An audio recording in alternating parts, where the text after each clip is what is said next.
Are you reassured by American support?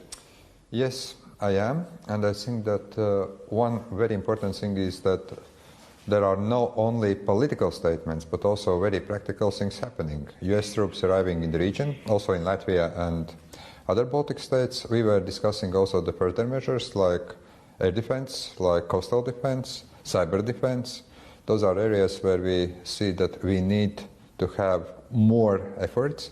Also, we need more US armament to our national armed forces because, you know, we made a decision to increase defense spending to 2.5% of GDP over next 3 years.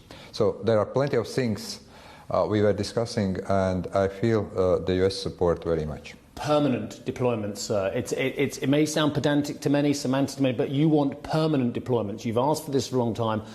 Did you get that commitment from the US? Things are changing, and I think that one thing that we have seen, the shift in the public opinion in many of Western countries, and also shift in the opinion of decision makers. Our discussion at NATO Foreign Ministers meeting last week was excellent. We are preparing a new NATO strategic concept.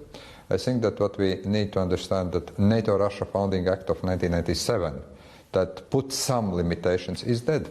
It's dead now, and yes, indeed, we think that we need permanent stationing of NATO troops, including US troops, on our soil. Sir, I've been making the point to our viewers this morning that Latvia is in a unique position, and perhaps a worrying parallel with what happened in the Donbass as well, about having a large ethnically Russian minority, and that the pretext used for the Donbass and perhaps the Crimea as well could be the pretext for a Russian invasion of Latvia as well. Is that still a very large concern of yours? I disagree here. I think that if we look at the composition of Latvia, there are no such territories that you could say are hugely Russian populated. Yes, there is Russian minority.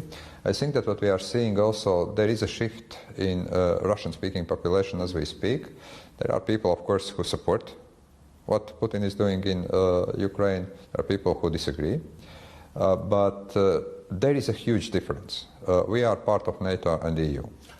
And I think that many of those Russians living here, they still would love to travel around the EU to have all the good things happening here. So, no, I don't see direct parallel here. And we didn't see that also in 2014.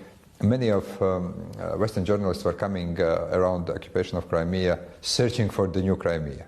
Now, some try to search for a new Donbass. Not going to happen here. That's not going to happen here, sir. You've made a comment, which I read recently, that you don't see any good reason to assume that Russia might change policy.